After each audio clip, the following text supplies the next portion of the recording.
আবির্ভাব হয় অদ্বৈত আচার্যের বয়স ছিল 52 বছর।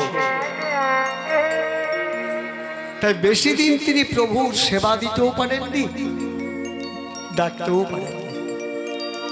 তাই তিনি যখন চলে গেলেন অদ্বৈত আচার্য যাওয়ার সময় অন্তর থেকে অন্তর্যামীকে জানিয়ে গেলেন, প্রভু আরেকবার তুমি আমাকে মানব জন্ম দিও, আর যেদিন আমি মানব জন্ম এই পৃথিবীকে গ্রহণ করব সেদিন বদন ভরে আমি তোমাকে যেন ডাকতে পারি। মহাপ্রভু তখন নীলাচলে জগন্নাথ নামে আশীর্বাদ করলেন, তাই হবে। তখন মহাপ্রভু কিন্তু অন্তর্ধান হয়নি।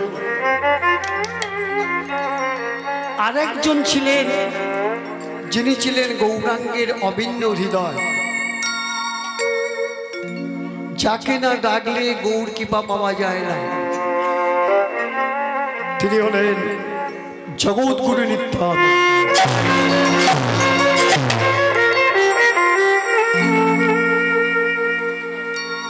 নিত্যানন্দ চলে গেলেন, কিন্তু আবির্ভাব জানা গেছে, প্রস্থানটা জানা যায় কোন গ্রন্থে লেখা। তারপরে মহাপ্রভু 48 বছর বয়সে ছিলেন।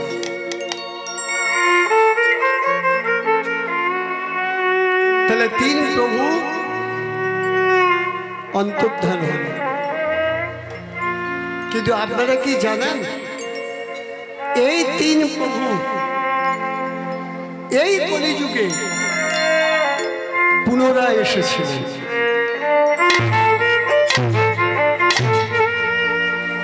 তাদের কি নাম হয়েছিল জানেন? বলি, নিত্যানন্দ ছিল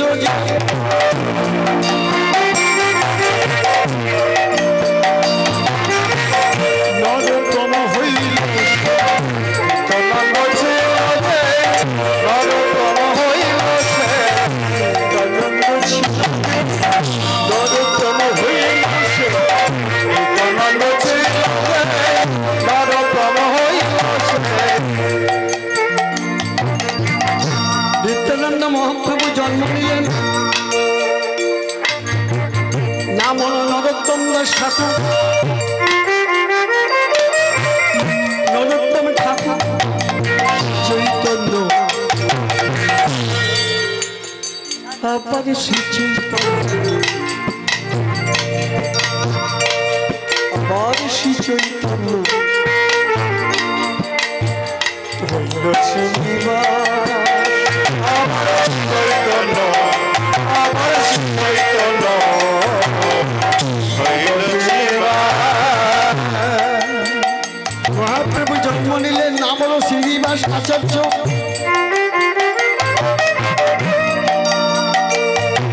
শ্রীদ্বৈত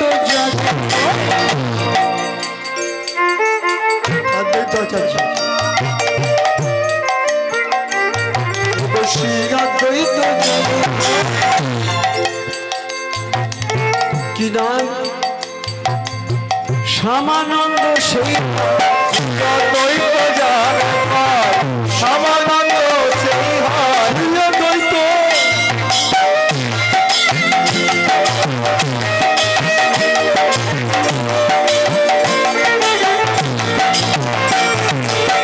যিনি ছিলেন দেবাদেবের মহেশ্বর,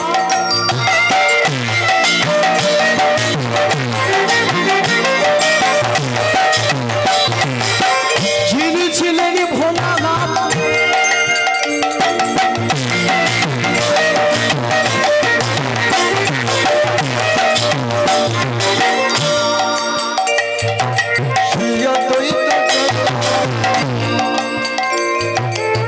সমানন্দ সেই দ্বৈত যাবে, সমানন্দ সেই হয়।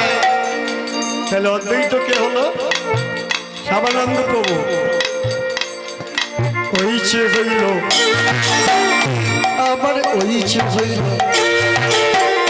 তোদের প্রতাপ ওইছে হইল আবার ওইছে হইল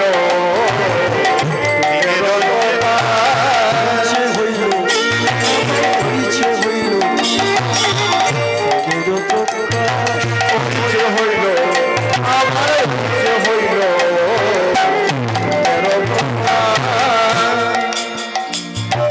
দিল্লি প্রভুর জন্ম আবার প্রভু জন্ম হলো তিন তিন তিন ওগো প্রভুর জন্ম আবার প্রভু জন্ম হলো নিত্যানন্দ প্রভু প্রভু জন্ম হলো চৈতন্য শ্রীনিবাস প্রভু জন্ম হলো অদ্বৈত সমানন্দ সত্য প্রভু জন্ম হলো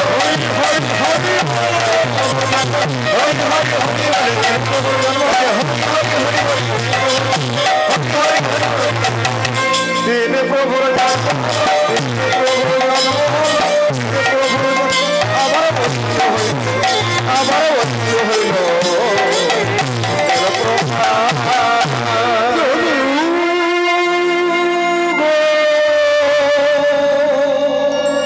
আমার প্রভু আমার প্রভু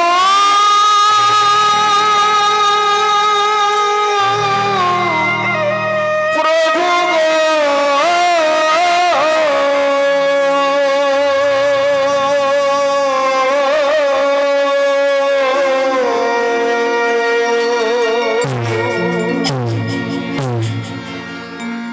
যে করে তোমার আশ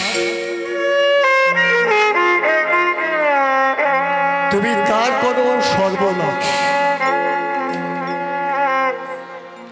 তাহলে ভগবানকে ডাকলে যদি ভগবান ভক্তের সর্বনাশ করে, তাহলে ভক্ত তো ভগবানকে ডাকবেই না। ডাকবেন কি আপনারা? সত্যি কথা উত্তর দিন। ভগবানকে ডাকতে গেলে ভগবান যদি ভক্তের সর্বনাশ করে, ভক্ত কি ডাকবে? ডাকবে না তো। কে বলেছে ডাকবে না? যারা আমার মতো মূর্খ ভক্ত তারা ডাকবে না,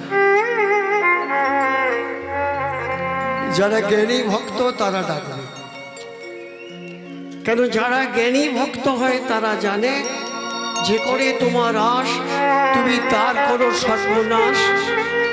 তারপরেও যে না ছাড়ে তোমার পাশ, তুমি হও তার দাসানুদাস।